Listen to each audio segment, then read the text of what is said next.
이제 그동안 배웠던 걸 쭉 요약해보면 결국에는 엄마가 어떤 마음의 자세로 아이를 케어해야 될 건지, 그래서 제가 큰 단락으로 한번 나눠봤어요. 이것도 이제 우리가 심리학에서 나온 내용들인데요. 첫 번째는 엄마는 양육자가 돼야 된다는 거, 누구나 다들 아는 사실이죠. 두 번째는 기본적인 신뢰를 형성시키는 조력자가 돼 있어야 되고, 세 번째는 사회적으로 나중에 얘가 사회에 적응할 수 있게 기본 신뢰감이 좋기 때문에 상호 보완적인, 상호 작용적인 역할을 누굴 통해서 또 배워가겠어요? 엄마죠. 그래서 상호작용, 조력자가 돼 있어야 되는 거고, 그 다음에 적절한 좋은 환경에서 아이를 키워주려고 하잖아요. 모든 부모님들은. 그렇지만 이게 환경이라는 거는 뭐 의리의리하고 막 좋은 이런 환경, 뭐 비싼 집, 돈이 많은 집, 이게 아니라 아기가 안정된 최소한 의식지를 해결할 수 있는 그런 환경을 말하는 거예요. 그리고 적절하게 자극을 시켜줄 수 있는 공간들, 이걸 이제 항공 제공자라고 하죠. 어머니는 그 역할을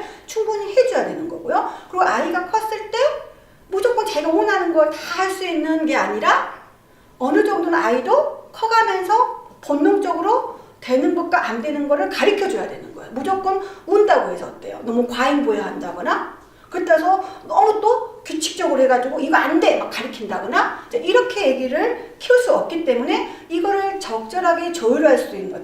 그래서 아기의 기본적인 자율성을 어느 정도 조력할 수 있는 조력자가 되는 게 엄마의 자세고 엄마의 역할이거든요. 그러면 첫 번째 우리가 양육자에 대해서 한번 설명을 다시 한번 해볼게요.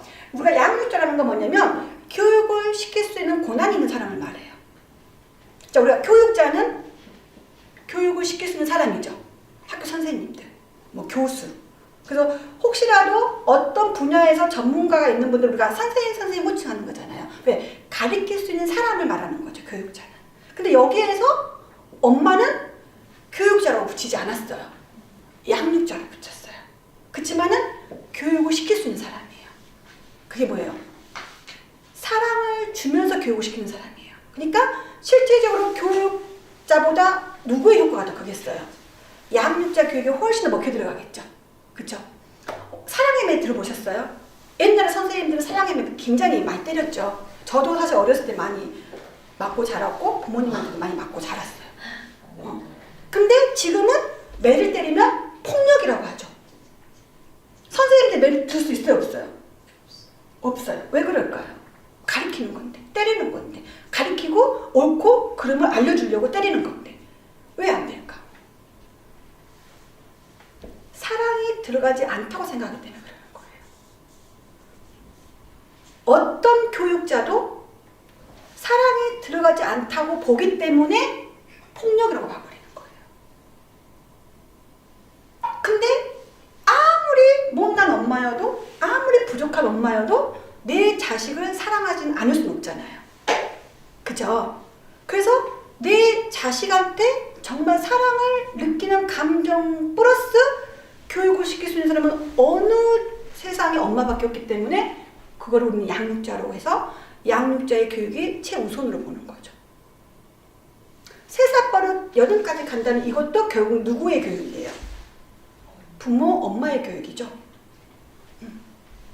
그 교육이 안 먹혀 들어가는 경우는 당연히 유아기 때도 힘들죠. 그러면 유아기 때 힘든 건 못 고치냐? 그렇진 않아요. 가르치고 할 수 있어요. 그거는 학습과 인지를 시키는 통해서. 본능적으로 사랑을 느끼면서 자연스럽게 배워가는 학습이 아니라 알려줘가지고, 옳고 그름을 알려줘가지고. 그 학습도 언제부터 이루어지냐면 24개월 때부터 이루어지죠. 왜? 24개월 때부터 이성적인 판단, 지각, 인지, 학습, 기억 이런 것들이 이루어지고 있기 때문에 그 전까지는 다 본능 교육이기 때문에 그 본능 교육 양육자의 역할을 해야 되는 거죠. 그럼 양육자의 역할은 또 나와요. 충분한 아기의 리비도에 충족을 시켜줘야 되고, 애착 형성 시켜줘야 되고, 최소한 영양 공급을 시켜줘야 되고, 최소한의 아기가 잘 잘 수 있도록, 깊은 수면을 취할 수 있도록, 아프지 않도록 케어하는 게 다 누구예요? 엄마. 이 역할이 엄마의 자세예요. 그러면은 당연히 아이가 아플 때 잠 못 자고 병원 데리고 가야 되고, 잠 들지 못할 때 엄마가 달래면서 재워줘야 되고, 아기 배고프다 할 때 밥 차려줘서 젖 만들어서 줘야 되는 거고, 당연히 어머님이 힘들어 안 힘들어? 힘들죠. 그럼 이런 부분에서 어느 정도 희생 감수해야 되겠죠. 그죠? 그래서 내가 희생할 준비가 되어 있어야 되는 거예요. 그리고 희생하면 당연히 뭐가 따라와요? 만족이죠. 희생한 거에 대가가 있어야 돼요. 이 아이가 건강히 잘 커주고 수면 잘 취해주고 몸무게도 좀 늘어가고 엄마 젖을 먹으면 이게 만족이고 행복감이죠. 이게서 또 신뢰감이 형성되는 거고 여러 가지. 그래서 양육과의 관계, 이 관계가 이제 첫 번째 엄마가 해야 할 역할이라는 거. 그래서 엄마라는 존재는 희생도 해야 되지만 엄마 스스로가 강해져야 돼요. 약해지면 안 되는 거예요. 우리가 키가 얇은 사람들이 왜 그래요? 키가 얇은 사람들이 자신감이 없으니까. 자신감이 없으니까 이 사람의 말은 옳은 것 같고 저 사람 말이 옳은 것 같아. 근데 내 아기에 대해서 일관된 모습으로 교육시킬 수 있는 가치가 있는 사람이랑 흔들려 안 흔들려? 아이들은 그런 엄마를 원해. 그래서 아이들이 엄마한테 원하는 거는 먹을 걸 많이 주는 엄마가 원하는 게 아니라 자신감 있고 강단 있는 엄마를 원하는 거예요. 그런 어머님들이 우리 아이를 키울 때 강단 있는 아이를 키워주는 거예요. 요즘 아이들 보면 자존심이 센 애들이 되게 많아요. 근데 우리가 자존심과 자존감은 완전히 다른 거 아시죠? 그죠? 요즘 어머님들은 무조건 자존심이 센 아이를 키워요. 너 잘한다, 잘해, 최고야. 근데 밖에 나가보니까 자기보다 잘하는 게 너무나 많아. 자존감이 떨어지겠죠? 이런 것들이 어머님이 어떻게 아이에게 해주느냐에 따라서. 자, 공부를 잘하면 자존감이 올라가나요? 그렇지 않아요. 얼마든지 공부를 못해도 자존감이 강한 아이들은 긍정적인 효과를 보기 때문에 다른 일에서 자기 능력을 발휘할 수가 있는 거예요. 그게 아기 때 아이가 애착 형성이 잘 돼 있는 아이들이 아무래도 자존감이 강할 수밖에 없죠. 자존심과 자존감은 엄연히 다르기 때문에 우리 어머님은 자존감이 강한 아이를 키울 수 있도록 노력해 주셔야 되는 거고, 두 번째는 고집이 센 애를 키워서는 안 되죠. 고집이 아니라 강단이 있어야 돼요. 고집은 뭐냐면 남들이 다 아니라 하는데 막 고집 부리는 거예요. 내가 옳다고. 인정을 안 해, 사람들이. 근데 강단은 뭐예요? 내가 옳다고 생각하는 확실하게 밀어붙일 수 있는 에너지죠. 그러면서 내가 옳지 않다고 생각하는 건 과감하게 빠질 수 있는 지혜도 있는 거죠. 이게 강단이에요. 우리 아이들을 어떻게 키워줘야 돼요? 강단 있고 자존감이 강한 아이를 키워줘야 되겠죠. 그게 양육자의 역할이라는 거죠. 그럼 양육자의 역할은 교육을 시킬 수 있는 옳고 그름, 기본적인 걸 가르쳐 주면서도 뭘 해줘야 돼?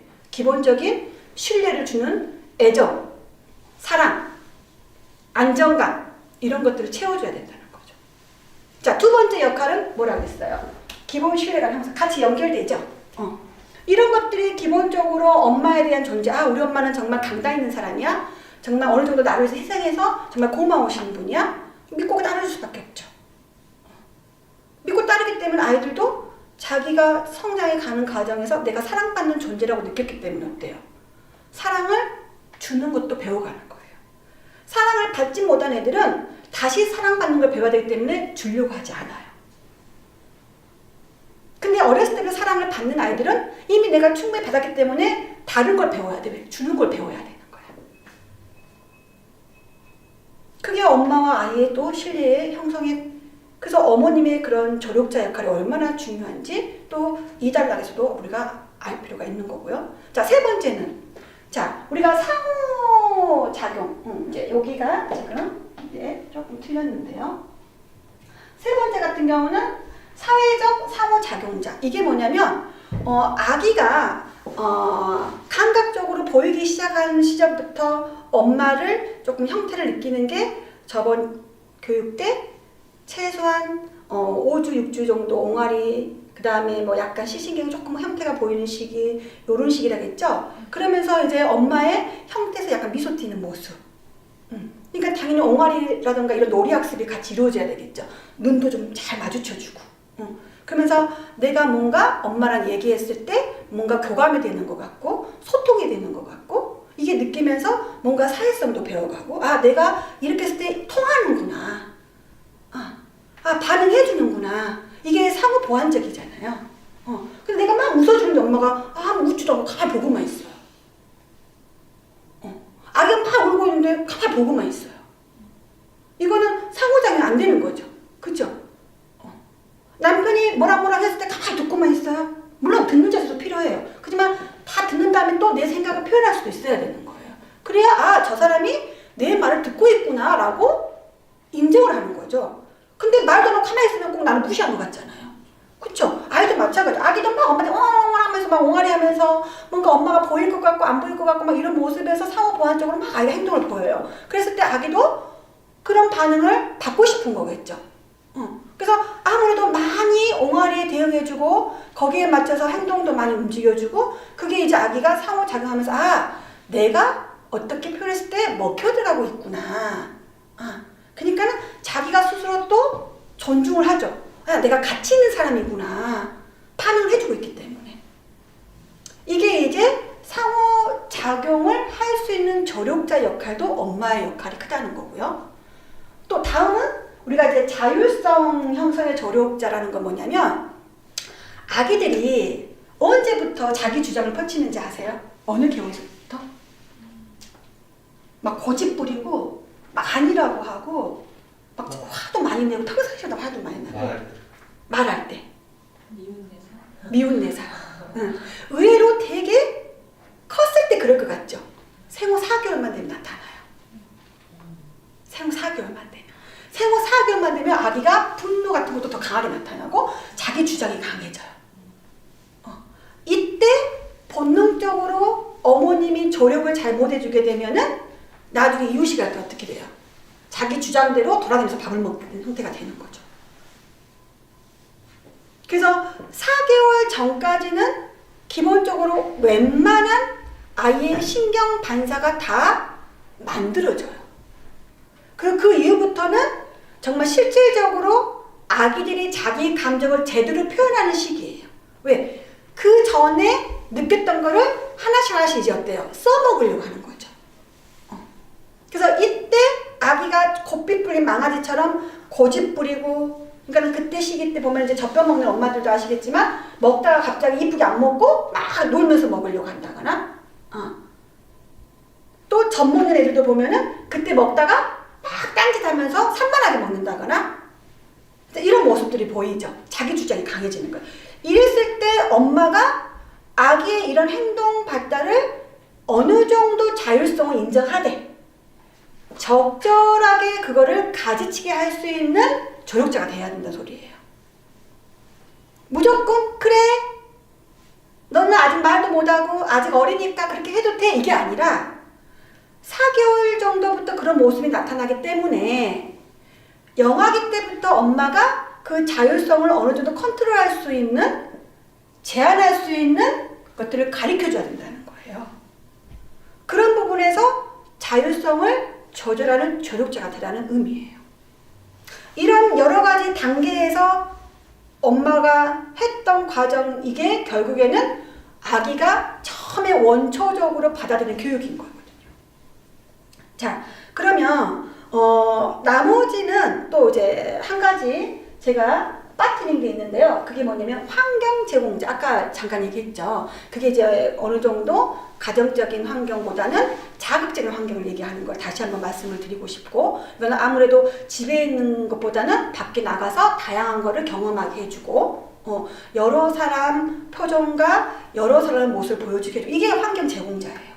근데 요즘 같은 시대에는 미세먼지다, 뭐 바이러스다, 이런 여러 가지 생각지도 않는 환경 때문에 아기들이 정말 외부적으로 겪어야 되는 자극을 많이 못하고 있는 건 사실이거든요. 그러면은 그런 과정에서 해줄 수 없는 거라면 최소한 거는 해줘야 되는 거잖아요. 그러면은 집안에만 있는 경우는 얼마나 답답하겠어요. 그쵸? 근데 집안에 있기 때문에 이 아기도 그런 환경을 제공해서 느끼고 싶은데 자꾸 찡찡대. 답답해서. 그러면 그거를 찡찡대는 거를 집에서라도 어떻게 엄마가 풀어주려고 해야 되는데 그 어머님들이 그런 걸 제공해줘요, 안 해줘요? 안 해주고 재워. 배고픈 것 같아. 막 이러면서. 왜? 일단은 재우면 조용해지니까. 이런 것들은 결국 환경의 제공자 역할을 못하고 있는 거죠. 그쵸? 그래서 이런 환경 제공자, 양육자, 그 다음에 상호작용 조력자, 자율성 조력자, 이런 여러 가지 역할이 어머님의 역할이에요. 그래서 이런 역할을 발판으로 해서 다음에는 이제 우리가 신생 아이들의 반사 행동에 어떻게 대응할 건지 그때 또 다시 한번 얘기해 볼게요.